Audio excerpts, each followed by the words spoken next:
जाए, मजदूरियां करके गालियां सुन करके पैसा कमा के लाता रहा ताकि तेरी जिंदगी बेहतर हो जाए। सारी जिंदगी तेरे नाम कर दी उसने ताकि तेरी जिंदगी बेहतर हो जाए। आज जब तू जवान हुआ है तो ये कह के डांट दिया करता है कि नहीं जी अपनी मर्जी से निकाह करूंगा, और तुम खलेरी बहन से बात करते हो, फला की बात करते हो, वो मेरी बराबरी की कब है, उसके पास है क्या, उसकी औकात क्या है। मैं कहता हूँ आज तू करोड़ों का जहेज ले ले, दुनिया तुझे सलाम कर सकती है, तेरे जहेज के चर्चे 4 दिन हो जाएंगे। लोग कहेंगे फला के बेटे को इतनी दौलत मिली है, उसके बेटे को इतना मिला है, लेकिन ये कब तक, जब तक तू जमीन के ऊपर रहेगा। एक दिन तुझे कब्र में भी आना है, मर के खुदा की बारगाह में मुंह दिखाना है, मुस्तफा का भी सामना करना है। तो सुन, दुनिया की चमक का ख्याल ना कर, लोगों की तारीफ का ख्याल ना कर।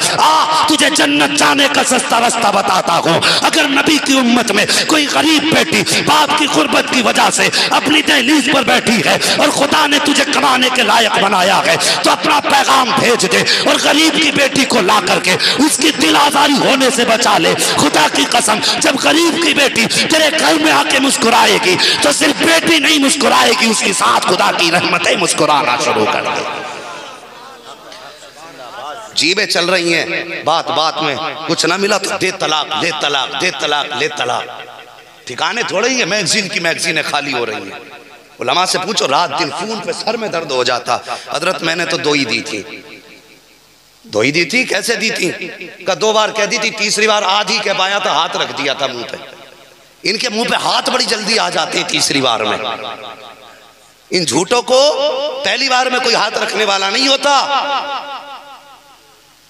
तीसरी बार में जाके हाथ आता मुंह पे। या तो ये कहता मुझे याद ही नहीं रही, ये कहता मुझे तो ऐसी ही याद है।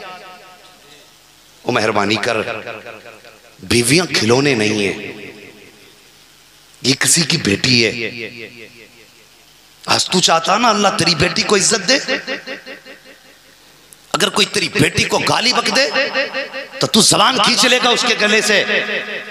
और तू अगर किसी की बेटी के ऊपर लाठी डंडे चलाए तो सोच उस बाप के जिगर पे क्या गुजरेगी। तमाशा बना दिया जिंदगी का, ये इस्लाम है। और साहिब बेटियों की इज्जत किया करो। आज तुम किसी की बेटी की इज्जत करोगे, अल्लाह कल तुम्हारी बेटियों को इज्जत अता फरमाएगा।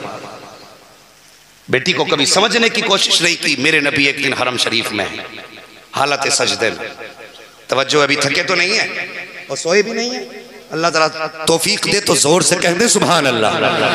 अल्लाह सलामत रखे। बस मोहब्बत में बोल रहा हूँ, मैं अपना दर्द भूल गया हूँ कहाँ दर्द है, मगर हूँ बीमार। दुआ करता हूँ अल्लाह आप लोगों के सदक़े में मेरी परेशानी दूर फरमा दे। बस तवज्जो करें, मेरे नबी हरम शरीफ में सजदे में सर है। अबू जहल अपने यारों के साथ खड़ा है, बेटी समझा रहा हूँ, बेटी अपने यारों के साथ खड़ा है। नबी को सजदे में देख के कहने लगा तुम में है कोई? कहा क्या? कहा जबले अभी कुबैस पे अभी एक ऊंट ज़िबा किया गया है, कोई है जो उसकी ओझड़ी उठा के लाके इसके ऊपर डाल दे? माज़अल्लाह मेरे नबी के बारे में कहा।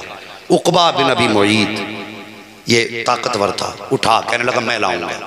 गया, जाते ही ओझड़ी लाया, मेरे नबी सजदे में थे, लाके सरकार की गर्दन और पीठ पे रखी। इतनी भारी ओझड़ी थी कि सरकार सजदे से सर नहीं उठा रहे हैं। एक सहाबी वहीं पे खड़े थे, उन्होंने ताकत लगाई खींचने की, न हटा सके। जब ना हट पाई न दौड़े, घर गए सीधे हजरत आयशा हजरत खदीजतुल कुबरा के दरवाजे पे पहुंचे। जाके कहते उम्मुल मोमिनीन, कहा क्या घर में कोई है? कहा क्या हुआ? कहा नबी हरम शरीफ में हालत सजदा में है, दुश्मनों ने आपके ऊपर ओझड़ी डाल दी है, मैंने बहुत कोशिश की ना हटा सका। इतनी बात सुनी ना, घर के अंदर कोई और ना था, नबी की सबसे छोटी शहजादी हजरत सैयदा तय्यबा ताहिरा आबिदा ज़ाहिदा हजरत फातिमा ज़हरा रज़ी अल्लाह ताला अन्हा थी। इतना सुना तोड़ करके दरवाजे से बाहर आई। चाचा क्या कह रहे हो? कहा बेटी आज तुम्हारे वालिद के सर पे दुश्मनों ने ओझड़ी डाली है। बेटी मैंने कोशिश की नहीं हटा पाया हूँ। हजरत फातिमा ने हाथ पकड़ा सहाबी का, कहती चाचा मुझे लेके चलो मेरे बाप के पास, मैं जाकर के हटाऊंगी। अल्लाह अकबर, उम्र शरीफ 5 साल हजरत फातिमा की है, दौड़ लगाई है, चाचा की उंगली पकड़ के आई है, मेरे नबी सजदे में है, ओझड़ी गर्दन पे रखी है। आए वो कहते हैं एक तरफ सैयदा खड़ी हुई है, दूसरी तरफ मैं खड़ा हुआ, मैंने धकेला, सैयदा ने खींचा, जैसी ओझड़ी नबी की गर्दन से हटी है।